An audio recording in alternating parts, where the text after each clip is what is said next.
Hello and welcome everyone.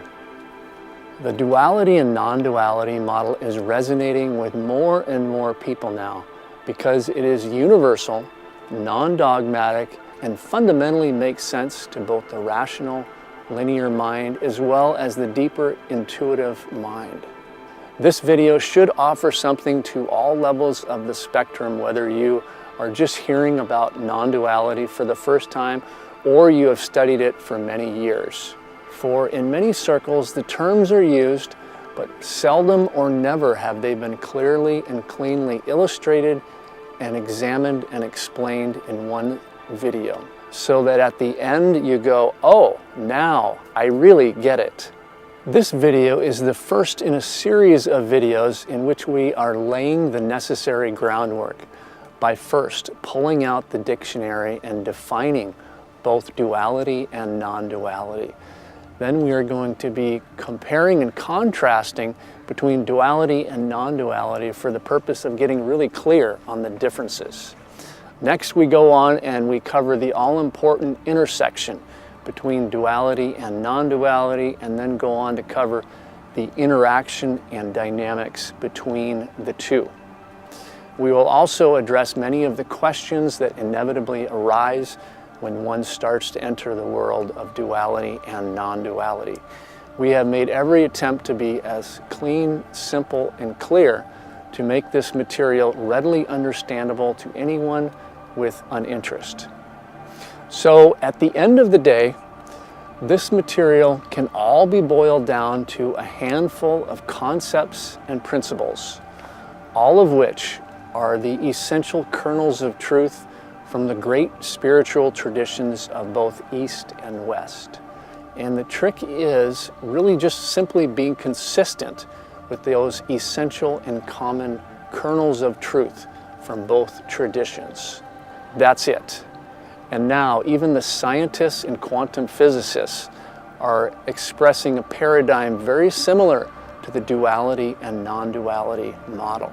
It seems that modern science is simply catching up with what the ancient mystics and what the spiritual masters have been telling us throughout the ages. By the end of this video, you will have cracked the cosmic Rubik's Cube, for which very few have ever truly cracked. I'm completely serious. This video answers some of the most vexing and puzzling questions that have existed since time began. And ironically enough, we already know this material at a fundamental and primary level, but it is usually unconscious and hidden from our general awareness. Enough said.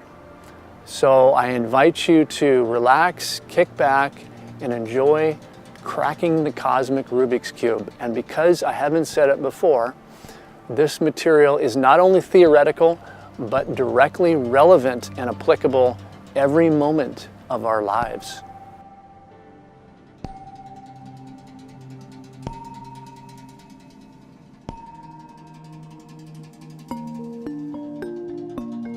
So at the end of the day, this really all boils down to two thought systems: dualistic thinking and non-dualistic thinking.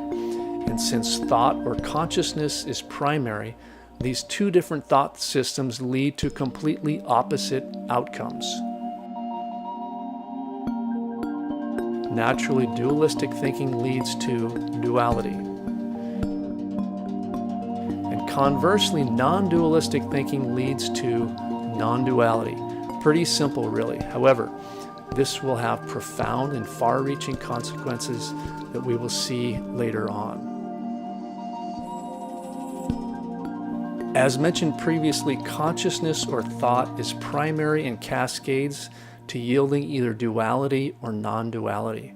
This is really an oversimplification, since there really is no separation between the thought and the ensuing result, but it is simply experienced that way.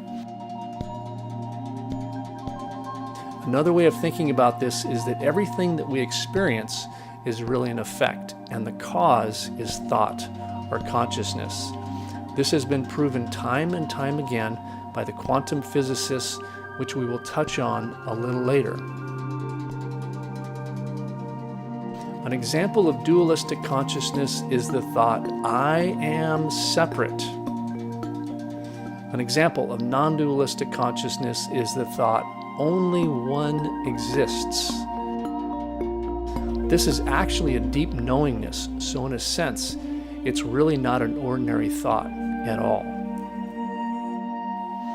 As you can see, these are exact opposites. So that begs the question, what is duality and non-duality anyways? Let's start with some definitions. Beginning with the definition of duality from the Oxford Dictionary, duality is defined as the quality or condition of being dual. So that begs the question, what does dual mean? From Wikipedia, dualism denotes the state of two parts. Therefore, duality could really be called two-ality. A prerequisite for duality or two-ality is time, space, and form.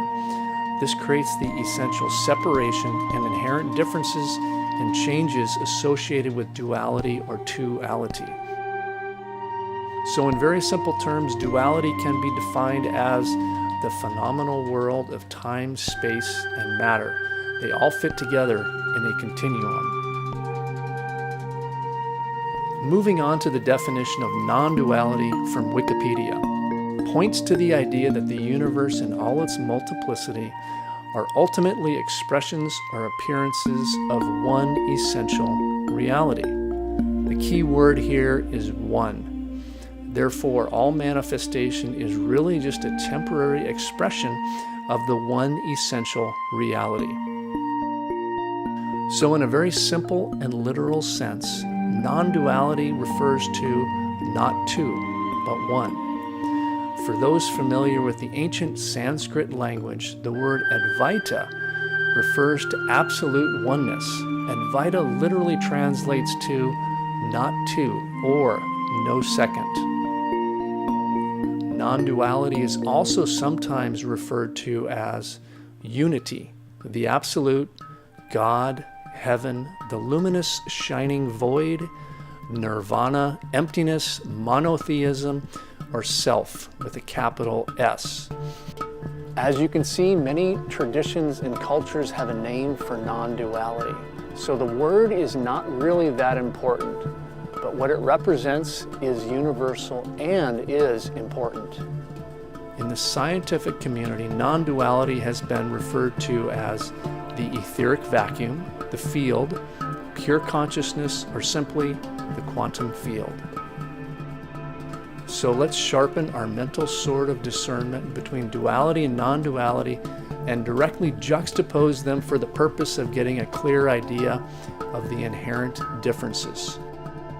Contrary to some schools of thought, they are opposites in all respects and aspects. Yes, I did say opposites, and in fact the antithesis of each other. Sometimes this notion is met with some resistance. However, later in this video, we will be covering the intersection and relationship between duality and non-duality, and also providing reconciliation between the two. And just a friendly reminder that these two are all a result of the two different thought systems, dualistic thinking and non-dualistic thinking. Let's start with the most obvious difference. Duality contains the many, the multitudes, millions, billions, and trillions. Duality is fully differentiated. Now with non-duality, the math is much simpler. It's only one. Yes, one without a second, which is indivisible and inseparable. However, this seemingly simple one is infinite, so it's really not so simple to put in a little box. Duality is all about form, matter, and manifestation, which obviously includes our physical bodies and the entire physical universe and cosmos. In contrast, non-duality is formless. No bodies, manifestations, shapes, sizes, etc. Duality is finite. Although the physical universe since the Big Bang is extraordinary in its sheer size and magnitude, it does seem to have limits. It has been expanding for some 13.8 billion years now and will presumably expand for many more billions of years. On the contrary, non-duality is infinite. It doesn't have any limits, bounds, beginnings, or ends. As any high school math student will tell you, anything divided by infinity approaches zero. So in comparison, duality approaches zero when one compares it to non-duality. Duality is in a constant state of change and flux. As a wise man once said, no man ever steps into the same river twice, for it's not the same river and he's not the same man. Duality is the realm of evolution, development, birth, and death. A good analogy are the waves on the ocean. On the contrary, non-duality never changes. Never. Might sound a little boring at first, but we'll get to that later. Non-duality is immutable, constant. Some have referred to it as perfect. There's no evolution or becoming better or worse. No need to read any more self-improvement books or go to the gym here. This is simply a visual graphic of the inherent change and fluctuations associated with duality and the inherent constancy associated with non-duality. Duality is ephemeral, which is a fancy word for time, whereby non-duality is timeless or eternal. Now, a lot of people get tripped up on the word eternal, believing that it implies something a long, long ways away. The exact opposite is true. Eternal is another word for describing the now or the present moment. We'll get into that a little more later. Duality is wholly definable, specific, and concrete due to its very nature. Non-duality is wholly ineffable and can never be fully nailed down or adequately described, but can rather only be directly and intimately experienced. We can attempt to describe it, but in the final analysis, the map is not the territory. Duality is always in a state of motion. Non-duality is in a state of perfect stillness. Absolutely no motion whatsoever throughout the boundless entirety. Duality is all about doing and could be spelled duality with a D-O instead of a D-U. Non-duality is the simple state of being. In duality, non-duality is always present and shining through. A good visual on this is the moon, symbolic of duality, reflecting the sun's light, which would be a symbol of non-duality. However, in non-duality, there's absolutely no trace of duality. Duality is all about individuality and separation. If you look at the last 7 letters of individuality, voila, you have duality. In non-duality, there's only one infinite, inseparable being. In the world of duality, there is inherent opposition because duality is based on the world of opposites. Left, right, up, down, inside, outside, positive, negative, health, sickness, life, death, etc., etc. In non-duality, there is absolutely no opposition because there are simply no opposites to oppose each other. Simple as that.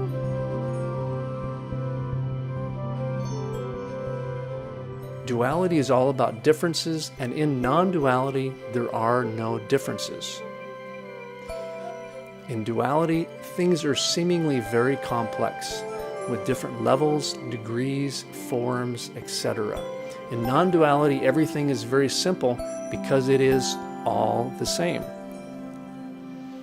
In duality, by its very nature of limitations, there is extremely limited awareness and knowledge. On the contrary, non-duality is omniscient, knowing all things, both in duality and non-duality. By its very nature, duality is very limited in power. On the contrary, non-duality is omnipotent. Duality is local, specific, and concrete. Non-duality is also local and non-local, but of a very different nature than duality. It is omnipresent within duality, but does not reside in duality. This is an area where paradox is necessary, and also where words break down and don't accurately represent the dynamics. As Voltaire once said, God is a circle whose center is everywhere and circumference nowhere. Center everywhere, since non-duality is equally everywhere all at the same time, and circumference nowhere, since there are no limits or bounds in non-duality. Duality is all about judgment and discernment. In non-duality, there's absolutely no judgment whatsoever.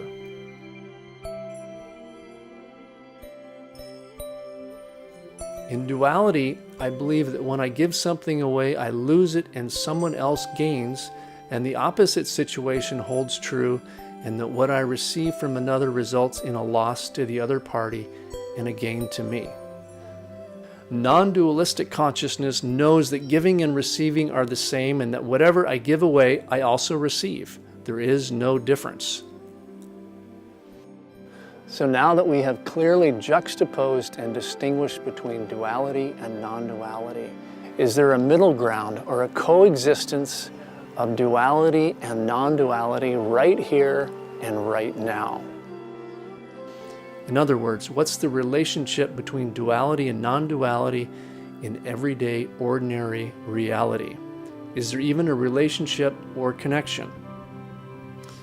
The circled area is the area in question, the intersection between time and eternity, between form and the formless, between the world of change and the changeless. Let's start by introducing the concept of immanence, which is effectively a bridge or link between duality and non-duality.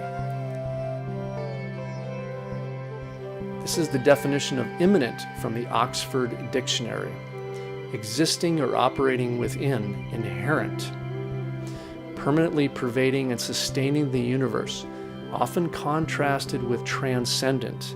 This transcendent is very important because it directly points to the non-dual reality. Pure non-duality is completely transcendent. Hence, the immanent operates within the domain of duality, but its source is not of duality. All of this actually takes place within our consciousness, so it's not readily observable and empirical. Moving on to some analogies of immanence. The sun and its light radiated represent the non-dual light. The sun's light is not directly visible in this picture. However, the sun's light is visible as it reflects first off of the moon and then reflects again off of the water.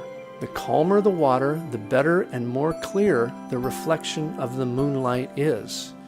Or, from a consciousness perspective, the calmer the mind, the better the reflection of the non-dual light. There are many ways in which immanence can be consciously experienced in the world of duality. I will cover two of the more common ways. The first is simply being present, or in the so-called now. The second is attunement, or aligning one's consciousness with the non-dual. This is a beautiful quote from Joseph Campbell. The dimension of eternity lies in the here and now. This single quote encapsulates, in a nutshell, the relationship and connection between time and eternity. And yes, non-duality is, in a sense, another dimension or parallel independent reality. So how is it possible to pierce the veil of duality and glimpse the infinite vastness of non-duality? It's really all about consciousness. It's about connecting with the consciousness of non-duality while simultaneously experiencing duality. In other words, being in the now is actually a partially transcendent experience. The present moment is essentially a wormhole into the one non-dualistic reality. The reason that this is even possible is because our consciousness has never really left the one non-dualistic reality. Our awareness has been diverted temporarily to duality, but our core consciousness has never left. If the doors to perception were cleansed, everything would appear to man as it is, infinite. This quote hints at the immanence of everything within the world of duality. If one thinks about the ultimate source of everything within duality, then this makes perfect sense. One can see the non-dual source within a blade of grass or a face, or even within a garbage can, since non-duality is the actual source, and our consciousness has never really left. This is an excellent visual graphic of immanence, or what is sometimes called spiritual vision, which can be experienced of simultaneously seeing the ephemeral and the reflection of the eternal. Here this man simultaneously sees the suffering of these people and also sees the eternal behind the veil. However, spiritual vision can only be experienced within the domain of consciousness. The dualistic eyes can only experience the ephemeral. The present moment is also referred to as the now, the holy instant, being simply present, being mindful, or simply being conscious. For the more mathematically inclined, here is a simple mathematical equation. This could also be written as the eternal now. Let's move on to the second type of immanence called attunement. Oxford defines attunement as to make receptive or aware. The dualistic body can be used just like a tuner, which can attune to the dual or non-dual. Again, this is really done within the domain of consciousness. Scientists have discovered that DNA can be reprogrammed by words, thoughts, and frequencies. In other words, the brain and our DNA are really a receiving mechanism rather than a creation mechanism or consciousness-producing medium. Different forms can attune different people. Here are some of the more common forms that can attune people to the non-dual: nature, reading spiritual books, looking at natural or man-made beauty, exercise, yoga, physical activity, meditation and contemplation, sacraments and ritual, relationships of all kinds. The list goes on and on. You can use your imagination and intuition here. So now let's move from immanence to ignorance. This definition of ignorance does not carry the negative value judgment of the term ignorance that is sometimes used. I am using it in the more precise, dry, and clinical way. Let's start with the Oxford definition of ignorance: lacking knowledge, information, or awareness about something in particular. Awareness is the main context that I am emphasizing, either awareness or lack of awareness of the non-dual reality. In very simple terms, ignorance is being completely identified with our dualistic selves and not being identified with or even aware of our greater non-dualistic self. In a very real sense, ignorance is equivalent to not remembering our larger non-dualistic self. Some other commonly used terms for ignorance are as follows: shadow, identity theft, illusion, asleep, maya, and samsara. So let's take a look at this wave to better understand the mindset of ignorance. So starting from the limited perspective of the wave, let's get inside the mind of the wave experiencing ignorance. The wave depicted here is thinking to itself, I know that I am separate, independent, and autonomous from the ocean. Furthermore, I created myself and I don't need the ocean. The wave hails itself as the ocean. Think how alone and frightened is this little thought, this relatively small wave holding itself apart from the immense ocean. But the ocean is not even aware of all these strange and meaningless thoughts that the wave is experiencing.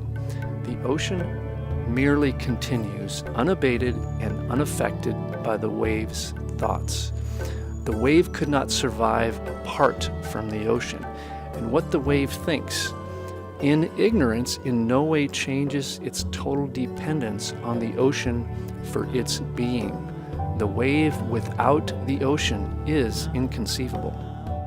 And speaking of ignorance, maybe a belief in non-duality is actually ignorance. Maybe the dualists have it correct, and us non-dualists are really the ignorant ones. So this begs the question, how do we know that non-duality actually exists and is not a figment of our wishful and Pollyanna-like imagination and musings?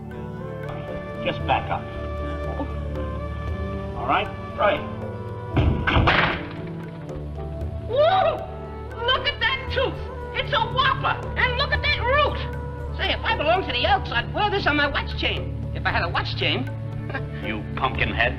That's not your tooth. That's the doorknob.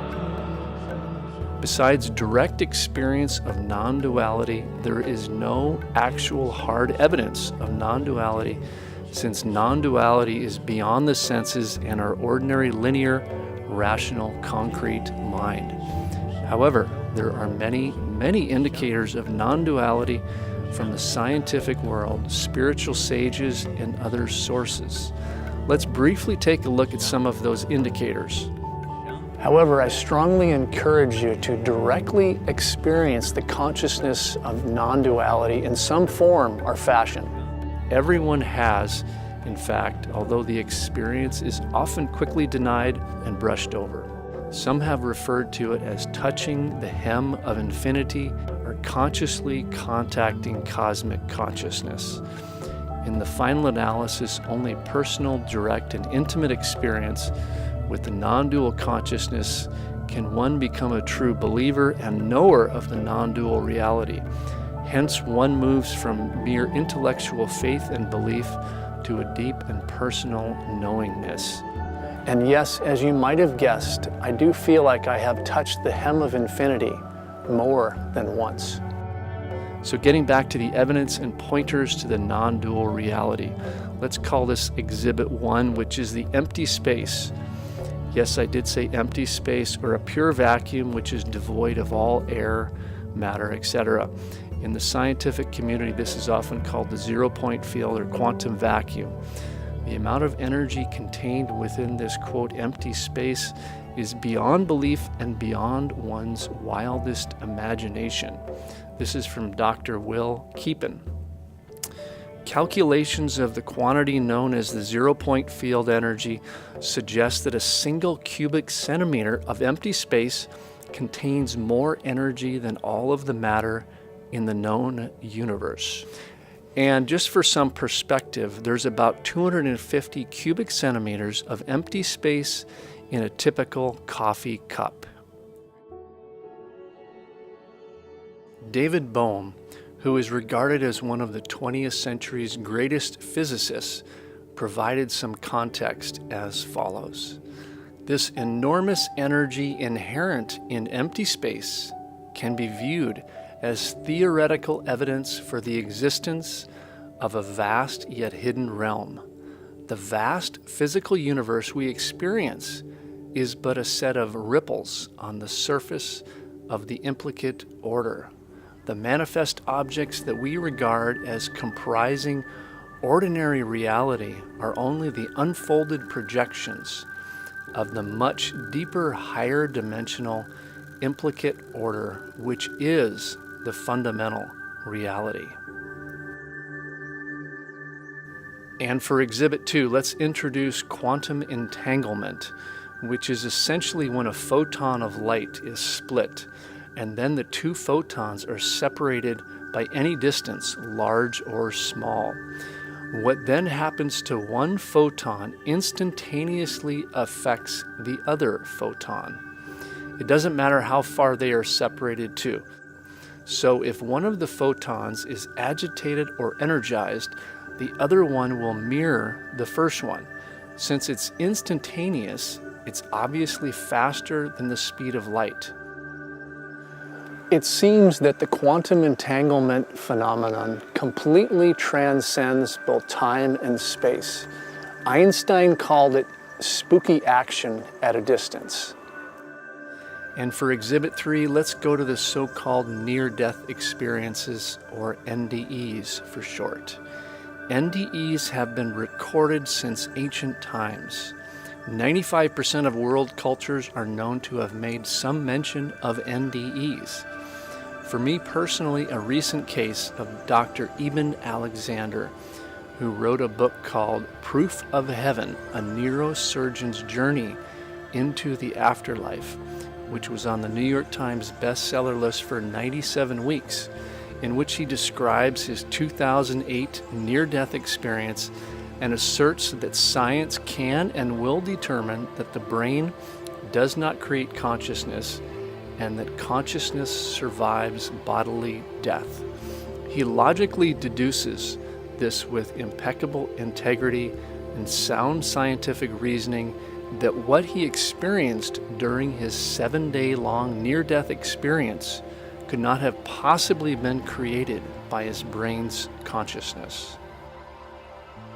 For anyone interested in furthering their scientific quest of non-duality, there are many resources out there.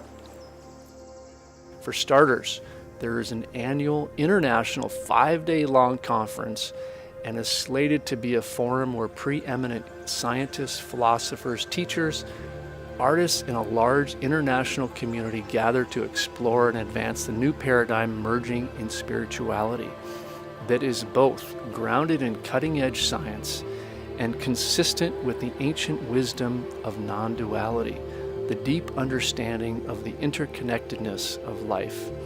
This is called the SAND Conference, which is short for Science and Non-Duality. However, just like pretty much any subject, there are different flavors, interpretations, and schools of thought of non-duality. So they don't all present the exact same paradigm in which I am presenting here in this video, but they do all have a thread of unity and interconnectivity, though. Moving from the science of non-duality to the classic analogy of immanence and ignorance. The earth shown here is a perfect expression of someone who can either be experiencing the non-dual immanence or experiencing ignorance and in the darkness. The sun represents the non-dual awareness. The near side of the earth represents immanence, and the far side of the earth represents ignorance. Since the non-dual consciousness is inherently joyous and peaceful, suffering is a poor reflection. Conversely, happiness is a good reflection of the non-dual consciousness. Here's our last analogy of immanence and ignorance. The calm and peaceful water reflects the sun's light very well, whereas the rough and choppy water doesn't reflect the sun's light very well. So what are the mechanics of duality? In other words, how does duality operate? The stuff of the world is mind stuff. Sir Arthur Eddington, astrophysicist. This pretty much says it all. Consciousness or the mind is primary. All of the material things that make up the world originates in consciousness and is eventually manifested in the world that we see and experience. Everything that we see and experience is simply a frozen thought. A table is a frozen thought of table. To be more specific, duality is holographically projected from the mind, much like a movie from a movie projector. The mind is holographic in that what is in one part of the mind is in all parts of the mind and vice versa. This hints at the idea of non-duality and interconnectivity. This image might be a little bit easier to understand. The old-fashioned LP represents consciousness, or the mind projecting its ideas and information out through the funnel-shaped phonograph and eventually manifests as a dog staring back at its source. David Bohm once said, "Thought creates our world and then says, 'I didn't do it.'" This is a beautiful quote which shows the primacy of consciousness, and it also undermines the extremely prevalent victim mentality. Essentially, it says that we are dreamers of the dream and not the victims of the world. Hence, the world is coming from us and not at us. Even though it seems as though time marches on in a very incremental, linear, and consistent manner, the actual phenomenon of duality has already taken place. In other words, everything has already happened, and we are simply mentally reviewing what has already happened, not unlike watching a movie. The movie has already been created, and we are seemingly experiencing it for the first time. Continuing with the movie analogy, the film is in the can.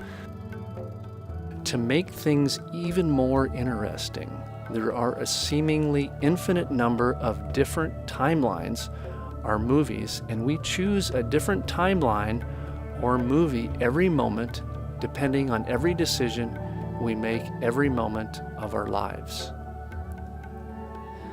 Moving on to the origin of duality.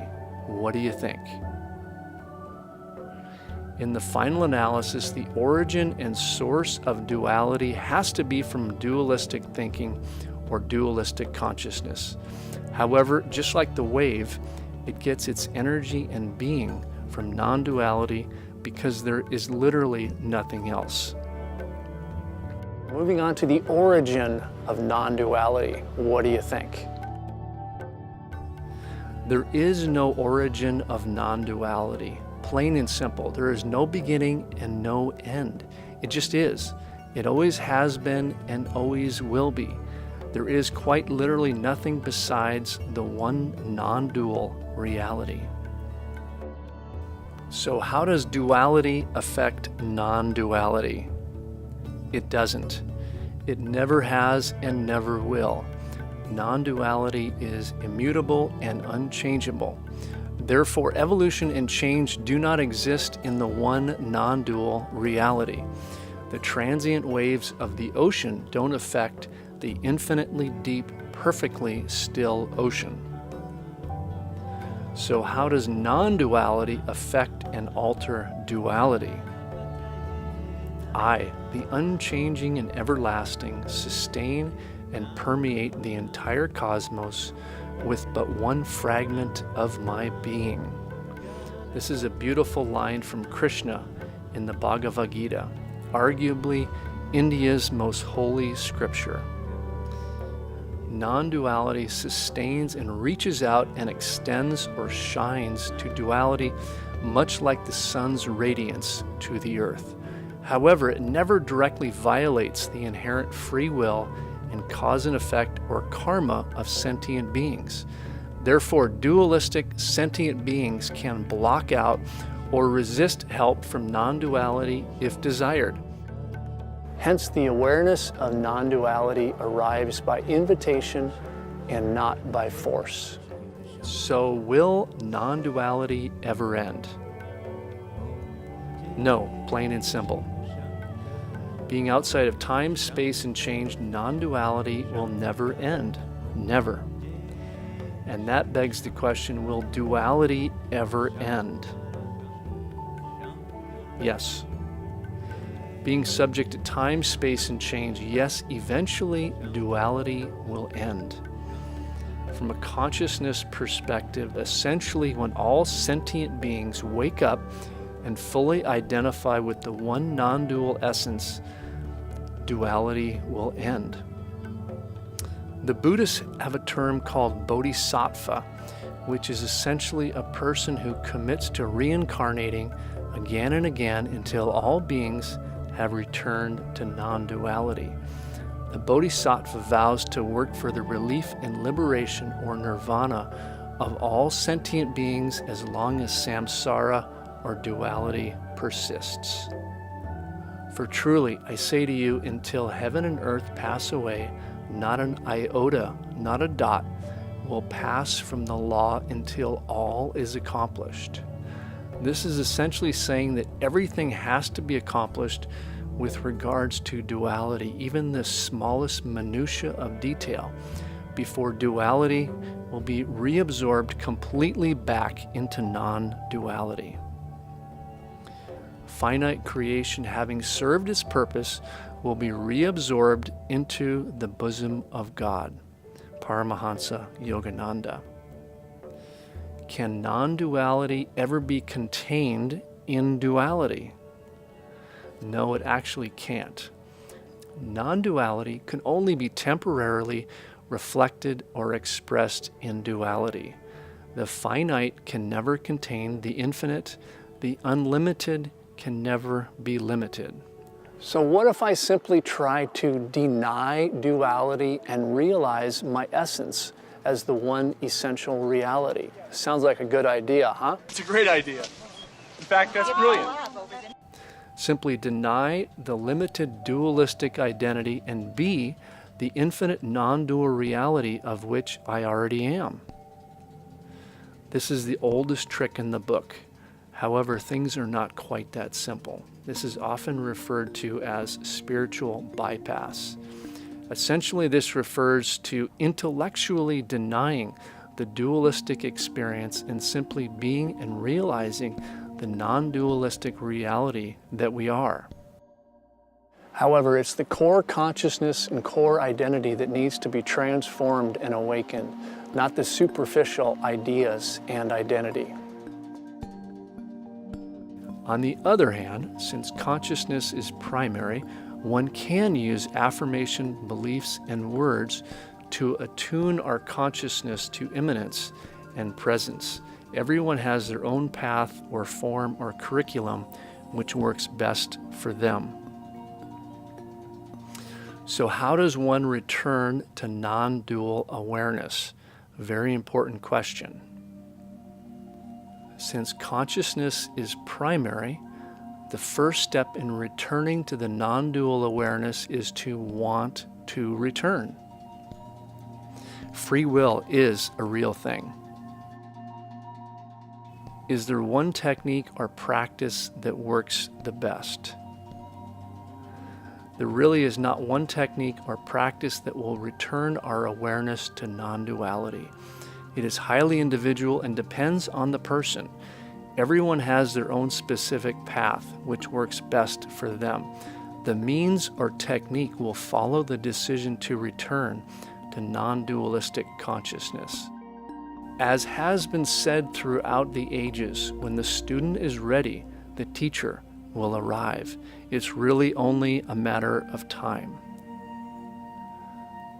The 10,000 ways to God are operationally only one way because they are all expressions of the same intention: to relinquish the dualistic ego and its illusions to the ultimate non-linear reality by whatever name it is designated. David Hawkins, Truth versus Falsehood. Are all dualistic experiences equal? The answer is yes and no. On the one hand, they are all the same. On the other hand, we can either go deeper into the dualistic mindset or move closer to the non-dualistic awareness. It is highly directional. I believe it is highly dependent on what one desires or wants. There is a decision maker inside all of us. We are free to dream or free to be awake or simply to move in the direction of awakening. The direction one takes is not dependent on the actual experience, but rather the state of mind or consciousness of the experiencer. Again, ultimately it comes down to the decision maker within us all. Is it better to bring the non-dual awareness to the dual awareness or vice versa? Or simply to keep them separate since they are completely opposites? This is a very important question too. Since the non-dual reality is the source of everything and is omniscient, it is advantageous to bring the dualistic awareness to the non-dualistic awareness for healing and awakening, and not the other way around. Albert Einstein summarized it very succinctly. We cannot solve our problems with the same level of thinking that created them. Opposites must be brought together, not kept apart, for their separation is only in our mind, and they are reconciled by union as you are. In union, everything that is not real must disappear, for truth is union. As darkness disappears in light, so ignorance fades away when knowledge dawns. Disassociation is a distorted process of thinking whereby two systems of belief which cannot coexist are both maintained. This is what cognitive dissonance refers to. If they are brought together, their joint acceptance becomes impossible. But if one is kept in darkness from the other, their separation seems to keep them both alive and equal in their reality. Their joining thus becomes the source of fear, for if they meet, acceptance must be withdrawn from one of them. You cannot have them both, for each denies the other. Bring them together, and the fact of their complete incompatibility is immediately apparent. One will go because the other is seen in its place. I believe this is what St. John was referring to in the New Testament when he says, perfect love casts out fear.